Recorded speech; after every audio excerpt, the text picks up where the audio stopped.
মানুষ জীবনে তিনটে কাজ অবশ্যই করে থাকে। কিছু দান করে, কিছু গ্রহণ করে, আর কিছু ত্যাগ করে দেয়।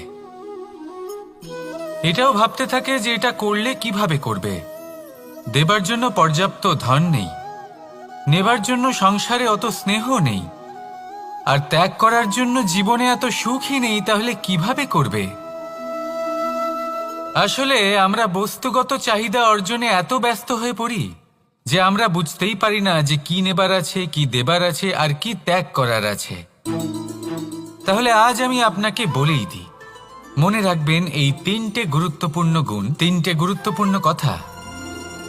দেবার জন্য আছে দান, নেবার মতো আছে জ্ঞান, আর ত্যাগ করার মতো আছে অহংকার। যখন আপনি দান করতে শিখে যাবেন, জ্ঞান অর্জন করার শক্তি আপনা থেকেই আপনার মধ্যে চলে আসবে। আর যখন এই জ্ঞান আপনার মধ্যে প্রবেশ করবে, অহংকার আপনা থেকেই আপনার থেকে দূরে চলে যাবে। যে ব্যক্তি এই তিনের মধ্যে ভারসাম্য বজায় রাখতে পারে, তার বর্তমান, ভূত, ভবিষ্যৎ, লোক, পরলোক সব কিছু শুধরে যায়। যেই দিন আপনি দান করতে শিখে যাবেন, জ্ঞান আহরণ করতে শিখে যাবেন, অভিমান ত্যাগ করতে শিখে যাবেন, আপনার সর্বশক্তিশালী, সর্বশক্তিমান পরমেশ্বরেরও প্রয়োজন পড়বে না। কারণ তখন ঈশ্বর আপনার মধ্যেই বাস করবেন। তাহলে আসুন আর আমার সাথে ভালোবেসে বলুন, রাধা রাধা। নিয়তি। রাধা আমাকে বলে, কৃষ্ণ, যদি তুমি জানো যে নিয়তিতে কি আছে, তাহলে তাকে বদলে দাও না কেন? মহাদেব আমাকে বলেন যে শ্রীকৃষ্ণ, যদি আপনি এটা জানেন যে সাম্বের নিয়তি এটাই, তাহলে আপনি তাকে বদলানোর চেষ্টা কেন করেন? কেন? কারণ আমি একজন পিতা, আর পিতার কর্তব্য এটাই, তিনি যেন সম্ভাব্য সব চেষ্টা করেন নিজের সন্তানের মঙ্গলের জন্য। নিয়তি আমি জানি, কিন্তু এটাও আমি জানি যে কর্মের থেকে বড় আর কোনো নিয়তি হতে পারে না। অভিজ্ঞতাও রয়েছে যে কর্মের হাতে নিয়তির এই চক্র বদলে যেতে পারে। তাই জীবনে যদি আপনার কখনো এমন মনে হয় যে এটা তো অসম্ভব, তখনও চেষ্টা করা কখনোই ছাড়বেন না। কে বলতে পারে আপনারই কর্মের কোনো এক বীজ হয়তো নিয়তির চাকায় আটকে গেল, আর নিয়তিকে নিজের পথ পাল্টাতে হলো, ঠিক কি না? সেই জন্য নিয়তিকে ভাগ্য মেনে নিয়ে চুপ করে বসে থাকবেন না। নিজের নিয়তি স্বয়ং নিজের কর্মের দ্বারা নির্ধারিত করুন, কারণ আপনার এই কর্মের ওপরেই আপনার অধিকার রয়েছে। আর এই অধিকারকে নিয়তি অনেক সময় সম্মানও করে। তাহলে আসুন আর আমার সাথে ভালোবেসে বলুন, রাধা রাধা। জীবনে অনেক সময় সমস্যা আমাদের চারদিক থেকে ঘিরে ফেলে। এই সমস্যা নানান ধরনের হতে পারে। আর্থিক সমস্যা হতে পারে, পারিবারিক সমস্যা হতে পারে, কোনো সম্পর্ক নিয়ে সমস্যা হতে পারে, কখনো কোনো দৈনিক সমস্যা হতে পারে, কখনো কোনো দ্বন্দ্ব হতে পারে, অনেক সমস্যা হতে পারে। কিন্তু যখনই কোনো সমস্যা আসে, আমাদের মনে তার জন্য একটা উত্তর অবশ্যই থেকে থাকে, যা আমাদের অন্তরে রয়েছে। একে আমরা বলি আত্মা। আত্মা হলো পরমাত্মারই রূপ, আর পরমাত্মা তা কখনোই কিছু অনুচিত চাইবে না, তাই তো? এই আত্মা খুব ভালো করে জানে যে কোনটা উচিত আর কোনটা অনুচিত। যদি আসল বিষয়ের কথা বলি, তাহলে আপনাকে নিজের মনকে বুঝতে হবে, কারণ আত্মা তো পরমাত্মা থেকেই আসে। কিন্তু এই মন মানুষ জন্ম থেকেই প্রাপ্ত করে, যার বিকাশ হয় এই সংসারকে দেখে। যেদিন আপনার এই মন আর আপনার এই আত্মা এই দুই এক হয়ে যাবে, আত্মসাৎ হয়ে যাবে, সেদিন আপনার জীবনে না কোনো সমস্যা থাকবে, না কোনো ঝঞ্ঝাট থাকবে, না কোনো সংকট থাকবে। কারণ আপনার কাছে সেই সমস্ত সমস্যার, সমস্ত বিপদের সমাধান থাকবে, আর তাও আপনারই অন্তরে। তাহলে আসুন আর আমার সাথে ভালোবেসে বলুন, রাধা রাধা। ভক্তি আর শক্তি, এই দুইয়ের মধ্যে সম্পর্ক অত্যন্ত সরল। মানুষ ভক্তি করেন যাতে তিনি শক্তি লাভ করতে পারেন, আর শক্তি লাভ করার পরে ভক্তিভাব ভুলে যান আর শক্তির প্রতি আসক্তিতে মত্ত হয়ে যান, আর সেখান থেকেই তার বিনাশ শুরু হয়। কেন? কারণ ভক্তির দ্বারা প্রাপ্ত শক্তি অন্য কারোর হিতের জন্য ব্যবহার করতে হয়, অন্য কারোর মঙ্গল করার জন্য ব্যবহার করতে হয়, কারোর বিনাশের জন্য নয়। এবার যদি আমি আপনাদের একটা উদাহরণ দিয়ে বোঝাই, তাহলে কোদাল দিয়ে আমরা মাটি কোপাতে পারি, একটা গর্ত খুঁড়তে পারি যাতে একটা নতুন বৃক্ষ জন্ম নিতে পারে, একটা বৃক্ষ যা অন্য জীবকে ফল প্রদান করবে, যাত্রীদের ছায়া প্রদান করবে। কিন্তু এই কোদালের ব্যবহার যদি আমরা অন্য কারোর ক্ষতি করার জন্য করি, তাহলে ক্ষতি শুধুমাত্র আমাদেরই হবে। তাই জীবনে যদি আপনি কোনো শক্তি লাভ করেন, হয়তো ভক্তির দ্বারা বা অন্য যেখান থেকেই হোক, তার সদ্ব্যবহার করতে শিখুন, নয়তো এই প্রাপ্ত শক্তি আপনার পতনের কারণ হয়ে দাঁড়াবে। তাহলে আসুন আমার সাথে ভালোবেসে বলুন, রাধা রাধা। শক্তি এক অত্যন্ত বিচিত্র বস্তু, বা বলতে পারেন অনুভূতি।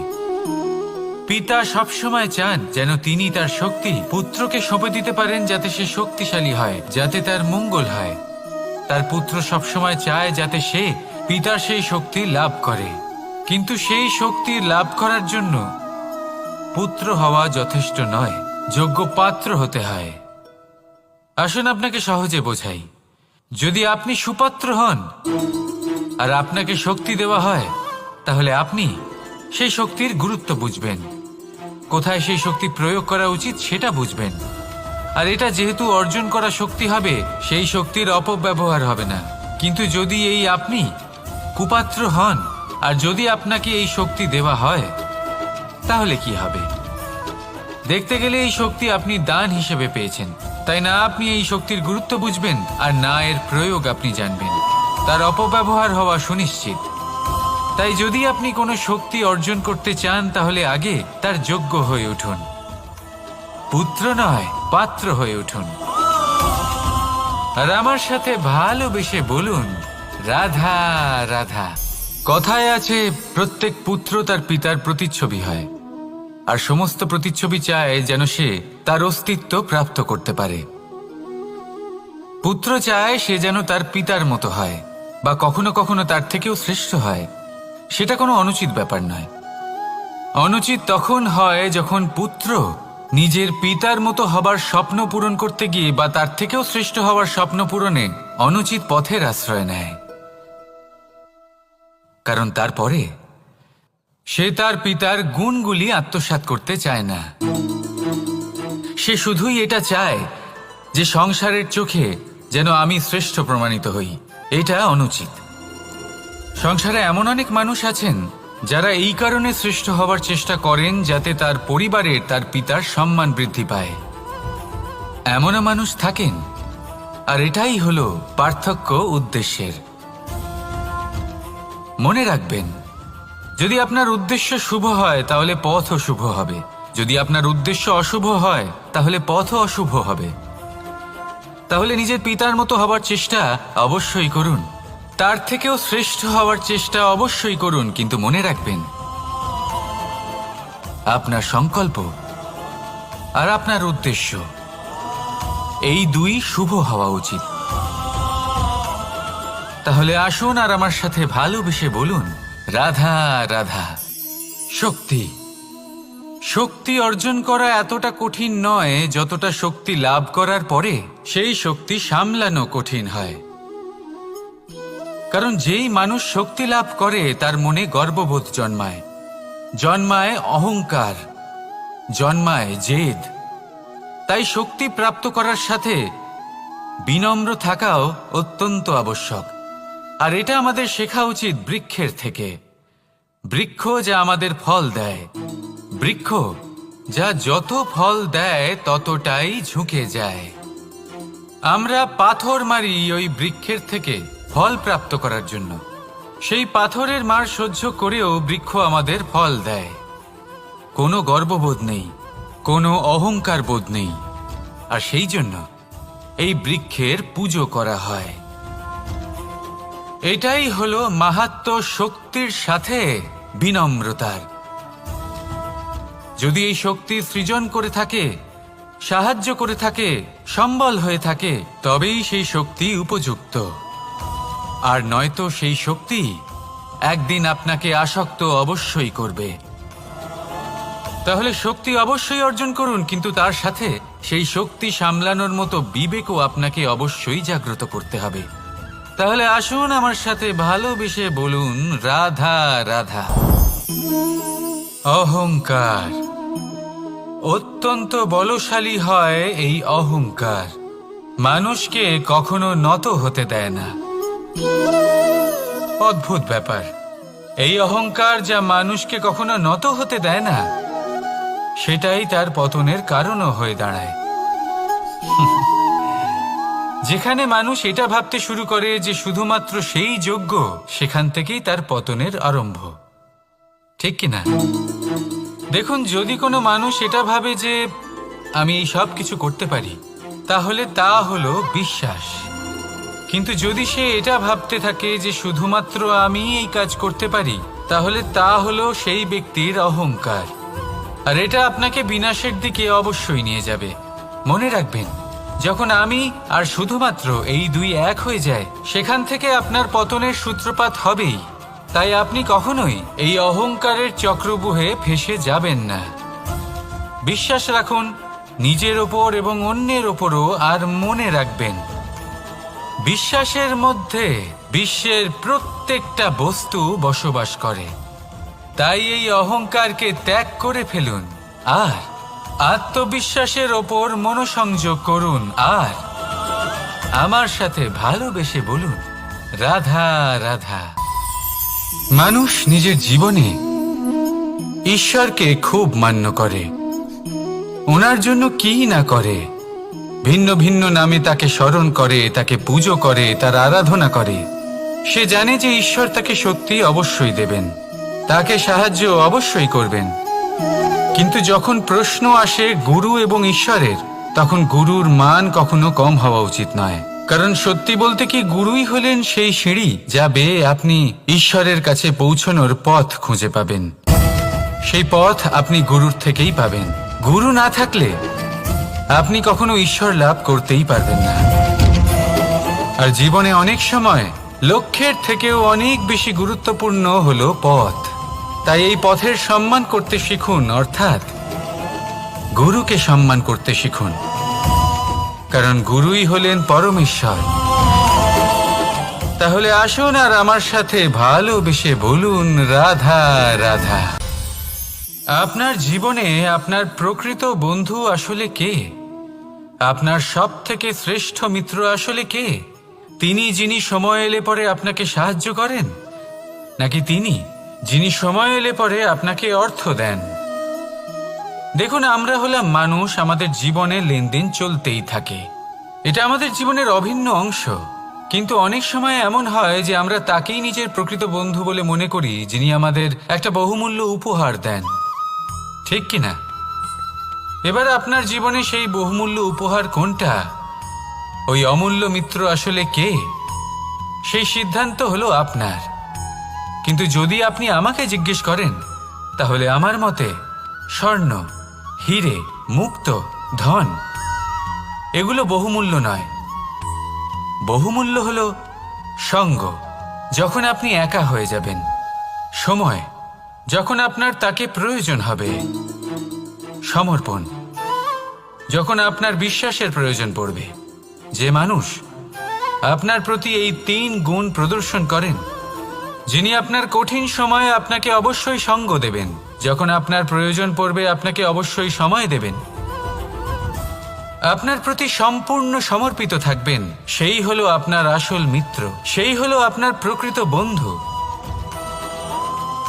কারণ সত্যি বললে, বন্ধুত্বের অর্থই হলো নিজেকে সম্পূর্ণরূপে কারোর কাছে সমর্পণ করে দেওয়া।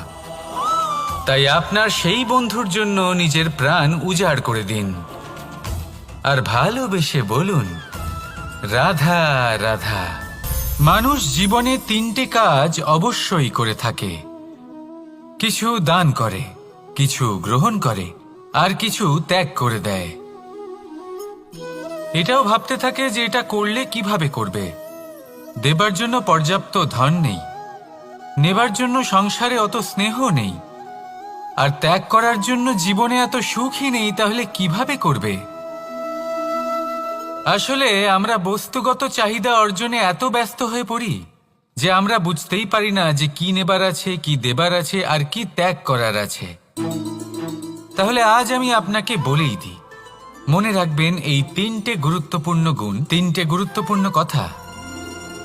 দেবার জন্য আছে দান, নেবার মতো আছে জ্ঞান, আর ত্যাগ করার মতো আছে অহংকার। দৃষ্টি আর দৃষ্টিভঙ্গি, এই সমগ্র লীলা হলো এই দুইয়ের। বিচিত্র হতে পারে, কিন্তু এটাই সত্যি। এবার আপনাকে একটা উদাহরণ দিয়ে বোঝাই। অনেক সময় আপনি কোনো ব্যক্তিকে এটা বলতে শুনবেন যে আমি আমার নিজের উপরে গর্ব করি, আমি নিজেকে নিয়ে গর্ব করি, আমি খুব ভালোভাবে আমার মা বাবার সেবা করি, ওনাদের আমি সবসময় সুখী রাখি, ওনাদের আমি একটা বাড়ি দিয়েছি, সকল সুখ সুবিধা দিয়েছি, ওনাদের জীবনে প্রত্যেক জিনিস দিয়েছি আর দেব যা তাদের প্রয়োজন। এবার আমাকে বলুন যে আপনি কে হন? আপনি হলেন সেই বীজ যা আপনার মাতা পিতা রোপণ করেছেন। আপনার মা বাবাই আপনাকে এই সংসারে জন্ম দিয়েছেন। এবার এইসব কথার কি তাৎপর্য? এই হলো সেই ব্যক্তির দৃষ্টিভঙ্গি। এবার দেখা যাক এই প্রকৃতি আমাদের কি শেখায়। কখনো কোনো গাছকে দেখবেন, যখন সেই গাছে ফল আসে, সে মালিকে এটা বলে না যে দেখো আমি তোমাকে ফল খেতে দিচ্ছি। সেই বৃক্ষ এটা বলে না যে দেখো আমি তোমায় আহার করতে দিচ্ছি, কারণ ও জানে যে এটা হলো সেই মালির পরিশ্রম, এটা হলো তারই কর্মের ফল, আর এটা তারই পাওয়া উচিত।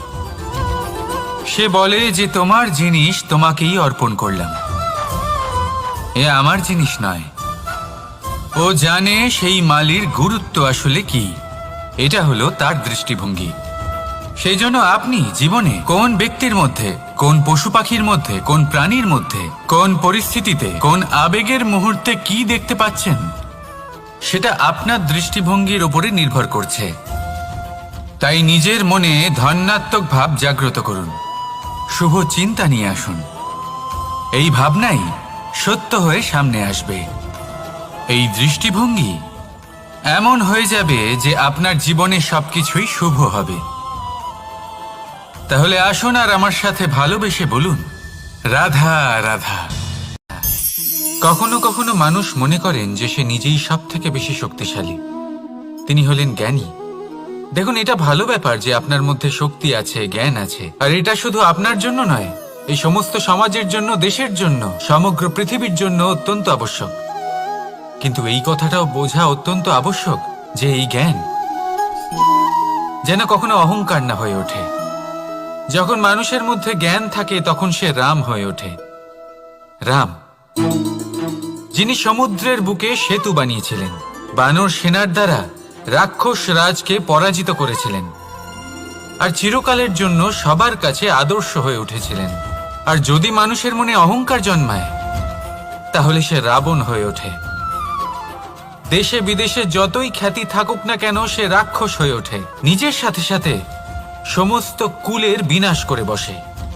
এবার জ্ঞান নাকি অহংকার, আপনার কি চাই সেই সিদ্ধান্ত আপনার, আর আপনার এই সিদ্ধান্তই নিশ্চিত করবে যে আপনার কর্ম কি হবে, আর আপনার এই কর্মই নিশ্চিত করে দেবে আপনার প্রারব্ধ কি হবে। তাহলে শুভ কর্ম করুন আর আমার সাথে ভালোবেসে বলুন, রাধা রাধা। আপনি কখনো পাখিদের দেখেছেন? যেভাবে মানুষ তার সন্তানকে জন্ম দেয়, পাখিরাও সন্তানদের জন্ম দেয়। আর যেই তার সন্তান এই সংসারে প্রবেশ করে, সেই পাখি তাকে আগলে রাখে, তার যত্ন করে, ওর জন্য বাসা বানায়, ওর জন্য দূর কোথাও থেকে খাবার নিয়ে আসে, নিজের ঠোঁট দিয়ে ওর মুখে খাবার খাইয়ে দেয়, সবকিছু করে। কিন্তু একটা কাজ পাখি করে, কিন্তু মানুষ কখনোই করে না। যখন পাখি মনে করে যে তার সন্তান বড় হয়ে গেছে, ওকে এবার ওরা শিখতে হবে, নিজেকেই আত্মরক্ষা শিখতে হবে, নিজের খাবার নিজেই খুঁজে আনতে হবে, তো সেই পাখি তার সন্তানকে বাসা থেকে বের করে দেয়। তারপর সেই পাখির সন্তান নিজে উড়তে শেখে, আত্মরক্ষা করতে শেখে এবং আস্তে আস্তে সে আত্মনির্ভর হয়ে ওঠে। কিন্তু মানুষ কি তার সন্তানের সাথে এটাই করে? কখনোই নয়। মানুষ তার সন্তানকে নিজের সাথে বেঁধে রাখে, সব সময় তার লালন পালনের, তার দেখাশোনার ব্যবস্থা করে রাখে, আর এটাই ভাবেন যে আমি হলাম ওর পালনকর্তা, ওর খেয়াল রাখা তো আমার কর্তব্য। কিন্তু না, এই কাজ করতে করতে উনি আস্তে আস্তে নিজেরই সন্তানের শত্রু হয়ে ওঠেন, তার বিকাশের শত্রু হয়ে ওঠেন। তাই যখন সন্তান বড় হবে তখন অবশ্যই ভালোবাসুন, কিন্তু পাখির মতো কঠোর হওয়াও প্রয়োজনীয়, তবেই তার বিকাশ হবে। ওকে নিজের কষ্ট নিজেকেই সহ্য করতে দিন, শিখতে দিন জীবনের অনুভূতি কেমন, তবেই তার বিকাশ হবে। নয়তো সেই সন্তান আজীবন আপনার জন্য বোঝা হয়ে থাকবে, আর আপনি তার বিকাশের পথে আজীবন বাধা হয়ে থাকবেন। আর আমার মনে হয় না আপনি সেটা চাইবেন, তাই তো? আসুন আমার সাথে ভালোবেসে বলুন রাধা রাধা। জীবনে শিখরে পৌঁছানোর জন্য মানুষের কি প্রয়োজন হয়ে থাকে? সিঁড়ির। কিন্তু তাও প্রত্যেক মানুষ, প্রত্যেক ব্যক্তি শিখরে পৌঁছতে পারেন না। এর কারণ কি? কারণ একটা হতে পারে যে মানুষ কল্পনা করতে থাকেন কিন্তু সিঁড়ি খুঁজে পান না। কিছু মানুষ খুঁজে নেন কিন্তু তা পেয়ে এতটাই প্রসন্ন হয়ে যান যে তারপর আর কোনো কর্মই করেন না। খুব সোজা ব্যাপার। অনেক মানুষ সিঁড়ি খুঁজে পান না, আর যদি পেয়েও যান তাও যতক্ষণ না তাতে চড়ছেন সেই শিখরে পৌঁছবেন কি করে? যতক্ষণ না আপনি পরিশ্রম করছেন, যতক্ষণ না সেই সিঁড়িতে আপনি চড়ছেন, যতক্ষণ না ক্লান্ত হচ্ছেন, আপনার পায়ে হাঁটুতে ব্যথা না হচ্ছে, ততক্ষণ এই শিখরে পৌঁছানোর সৌভাগ্য লাভ করতে পারবেন না। তাহলে কল্পনার সাথে কর্ম করুন, পরিকল্পনার সাথে পরিশ্রম করুন, সব কিছু পাবেন। আসুন আমার সাথে ভালোবেসে বলুন রাধা রাধা। সুখ আর অভিজ্ঞতা, এই দুই জীবনে একসাথে কখনোই আসে না। মনে রাখবেন, যেখানে সুখ থাকে সেখানে অভিজ্ঞতা থাকে না। আর যখন এই সুখ আমাদের জীবন থেকে দূরে চলে যায়, তখন আমাদের জীবনে আসে এই অভিজ্ঞতা। পরমাত্মা, প্রকৃতি, নিয়তি এই অভিজ্ঞতাকে আমাদের জীবনে পাঠান যাতে আমরা একটা অত্যন্ত গুরুত্বপূর্ণ শিক্ষা, একটা জ্ঞান প্রাপ্ত করতে পারি। এই অভিজ্ঞতা আমাদের শেখায় যে অতীতে এমন কি হয়েছিল যা আমাদের করা উচিত হয়নি। আমাদের শেখায় ভবিষ্যতে এমন কি আছে যা আমাদের করা উচিত আর কি করা উচিত নয়। দেখতে গেলে এই অভিজ্ঞতা আমাদের সেই শিক্ষা দেয় যার জন্য আমরা সুখের দিকে উচিতভাবে অগ্রসর হতে পারি। সেই জন্য জীবনে যখনই দুঃখ আসবে, দুঃখের এই সময় আসবে, তখন হতাশ হবেন না। বোঝার চেষ্টা করুন এই পরিস্থিতি কেন এসেছে, কি শিক্ষা দিতে এসেছে। যদি আপনি সেই জ্ঞান লাভ করেন, সুখের পথে অগ্রসর হন, তাও উচিত রূপে, তাহলে এই অভিজ্ঞতার উদ্দেশ্য পূরণ হয়ে যায়। তাহলে আসুন আর আমার সাথে ভালোবেসে বলুন রাধা রাধা। প্রতিশোধ অথবা কাউকে দুঃখ দেওয়ার ভাবনা, যদি এটা আপনার মনে থাকে তাহলে আপনি নিজের মনেই যন্ত্রণার একটা বিশাল বৃক্ষ রোপণ করছেন, এটা মনে রাখবেন। কারণ কাউকে দুঃখ দেবার এই ভাবনা, এটা হলো সেই বীজ যা আপনার মনেই পতিত হবে, আপনার মনেই অঙ্কুরিত হবে, আর আপনার মনেই একটা বিশাল বৃক্ষরূপে বেড়ে উঠবে। জীবন আপনার, কর্ম আপনার, কাউকে দুঃখ দেবার ভাবনা আপনার ছিল, এই বৃক্ষ হলো আপনার, তাই এর ফলও আপনিই পাবেন, যা গ্রহণও আপনাকেই করতে হবে। মনে রাখবেন, যে মানুষ এটা ভাবে যে আমি ওকে দুঃখ দেব, ওকে কষ্ট দিতে চাই আমি, সেই মানুষই দুঃখ আর কষ্ট পেয়ে থাকে। যদি সেই জায়গায় আপনি এটা ভাবেন যে আমি কাউকে সুখী করে তুলতে চাই, কাউকে সুখ প্রদান করতে চাই, তাহলে তারও বীজ আপনার মনেই রোপণ হবে, বৃক্ষে পরিণত হবে, যার ফলও আপনিই পাবেন। এখানে বিষয়টা হলো শুধু মানসিকতার চিন্তা, যা সত্য হয়ে আপনার সামনে আসে। তাহলে এই মানসিকতা শুভ করুন, সবার জন্য মঙ্গল কামনা করুন। অন্যের মনে আপনার জন্য ভালো চিন্তা থাকুক বা না থাকুক, আপনি সবার জন্য শুভ চিন্তা করে কর্ম করতে থাকুন, তাহলে আপনার সাথেও ভালোই হবে। তাহলে আসুন আর আমার সাথে ভালোবেসে বলুন, রাধা রাধা।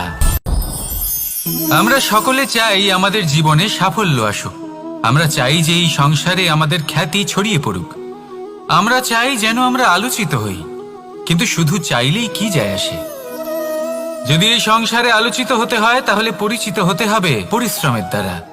যতক্ষণ না আপনারা পরিশ্রমের সাথে পরিচিত হবেন, সাফল্যের সাথে পরিচিত হবেন না। সংঘর্ষ করতে হবে প্রতিদিন, প্রতি বছর।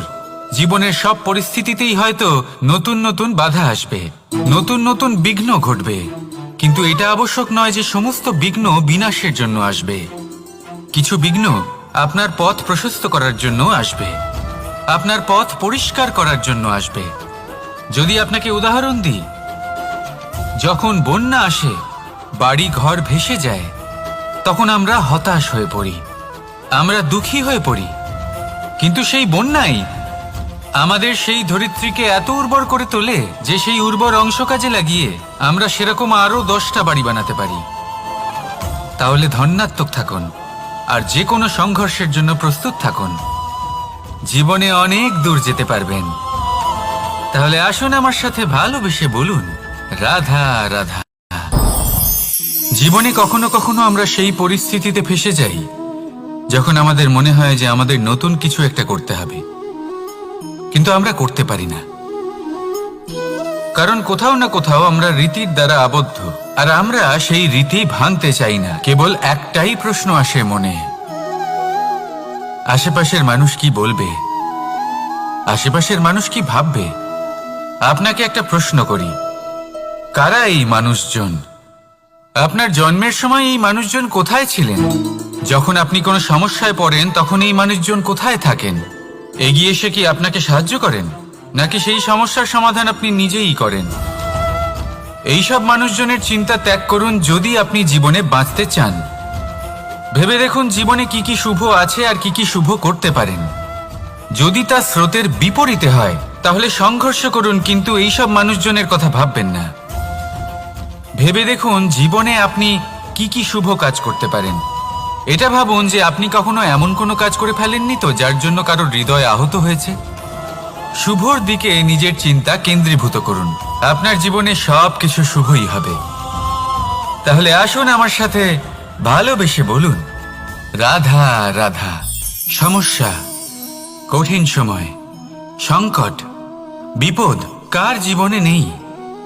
প্রত্যেকের জীবনে আছে। কিন্তু আমাকে একটা কথা বলুন, যদি নৌকায় ঢেউকে ভয় পেতে শুরু করে, তাহলে সাগর পার করবে কে?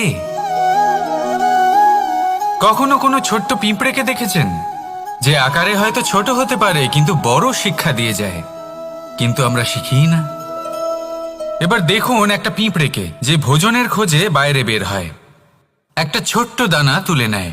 ছোট দানা তোলে কারণ তার থেকে বেশি সে তুলতেই পারবে না। সে দানা নিয়ে চলতে শুরু করে, কোনো দেওয়ালে উঠে পড়ে, আবার পড়েও যায়। সেই দানা দূরে কোথাও একটা পড়ে যায়, তা আবার খোঁজে, তুলে নেয়, আবার চলতে থাকে। পড়ে যায় আবার ওঠে, পড়ে যায় আবার ওঠে। সেই দানাটা রেখে দেয়, আবার বেরিয়ে পড়ে ভোজনের খোঁজে। পরিশ্রম করতে থাকে কিন্তু হার মানে না। এই শিক্ষাই তো আমাদের প্রাপ্ত করতে হবে। নিরন্তর পরিশ্রম আর নির্ভীক হয়ে কর্ম করে যেতে হবে।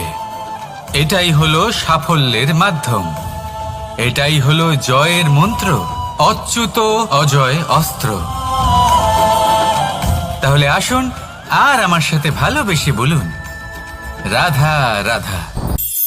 আজকাল আপনি দেখে থাকবেন যে মা বাবা শুধুমাত্র সন্তানকে ভালোবাসেন তা নয়, তাদের মোহেও জড়িয়ে পড়েন।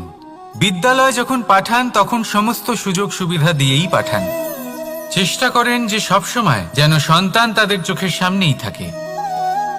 কিন্তু ভুলে যান এক অত্যন্ত গুরুত্বপূর্ণ কথা, যে সন্তানকে এক নতুন দৃষ্টিভঙ্গি দেওয়াই হলো ওনাদের কর্তব্য।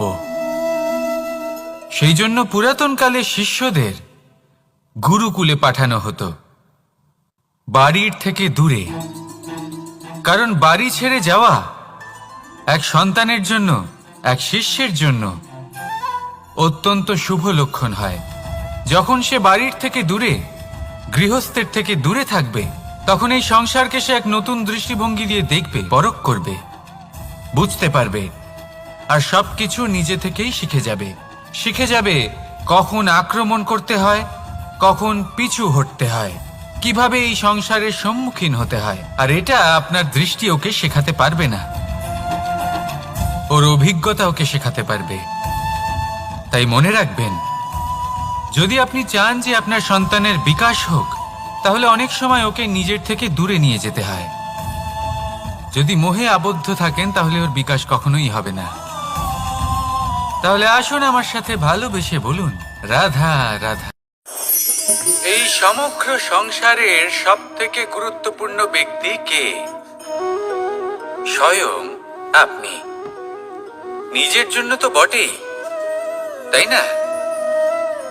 কারণ যখন আপনি জন্মগ্রহণ করেন, নিজের চোখ খোলেন, এই সংসারে আসেন, তখনই তো এই সংসারকে আপনি দেখতে পান, অনুভব করতে পারেন।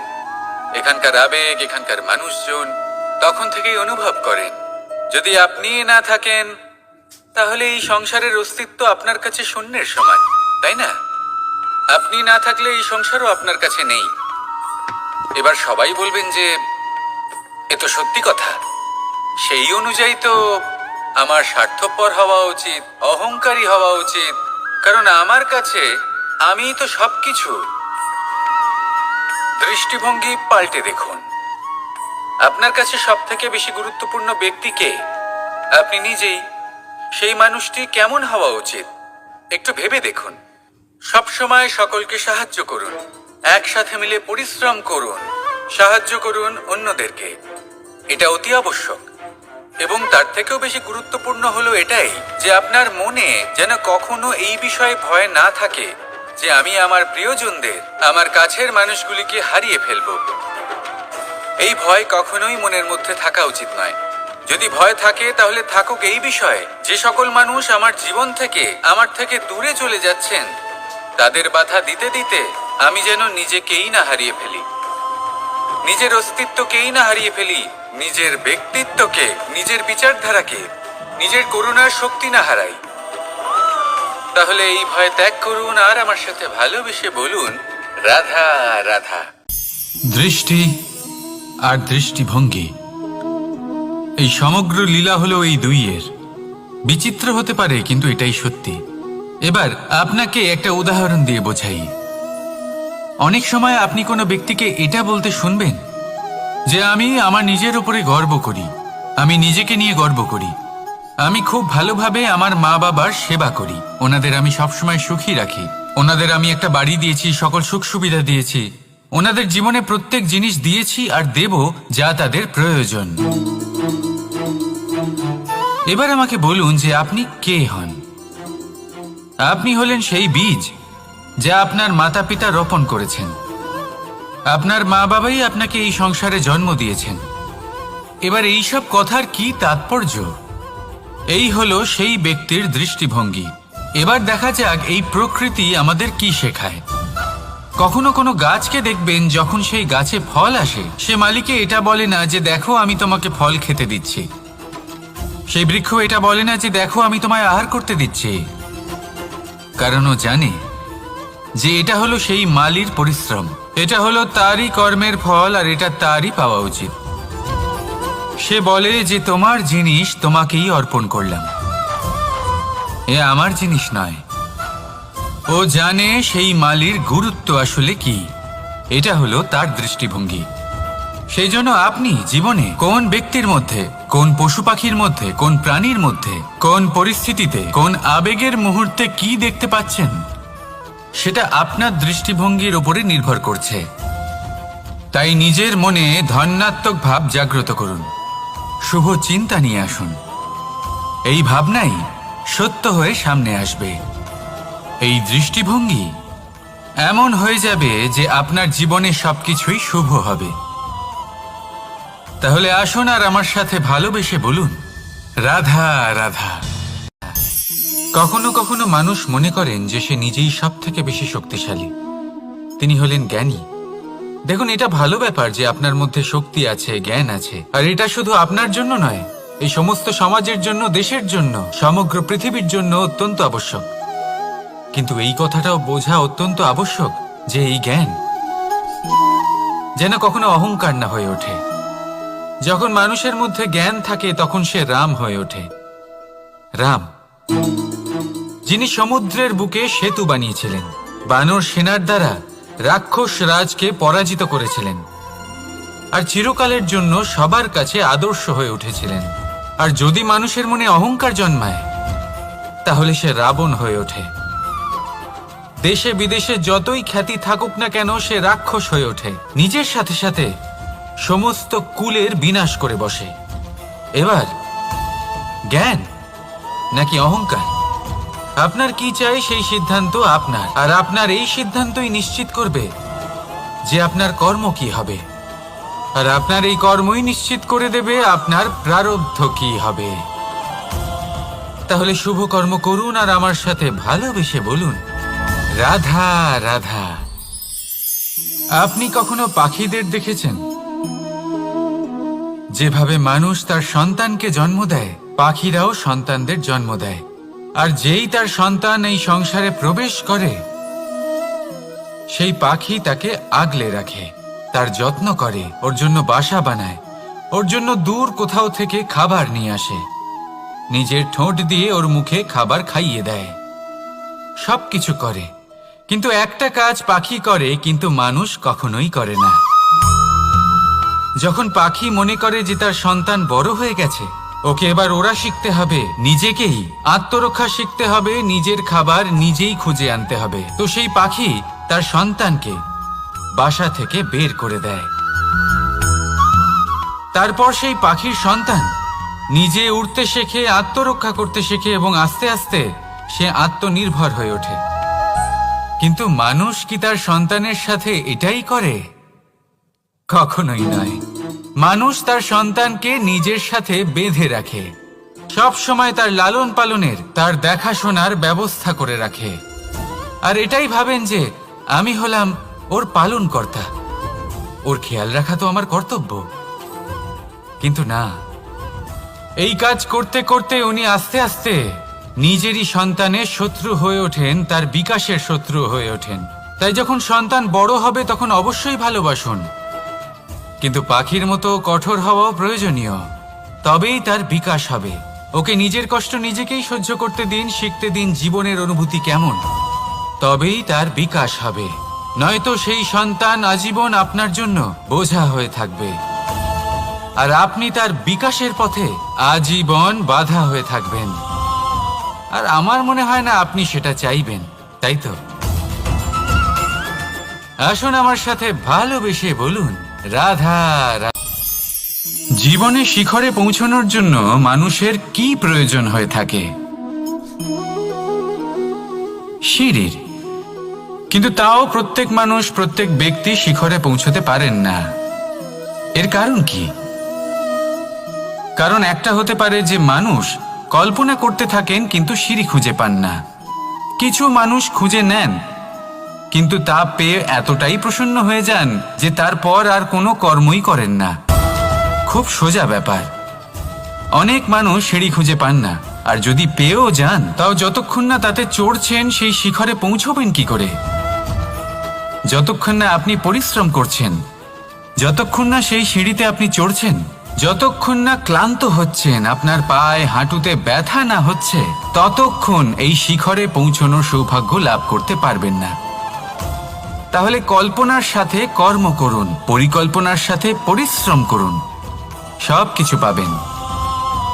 আসুন আমার সাথে ভালোবেসে বলুন, রাধা রাধা।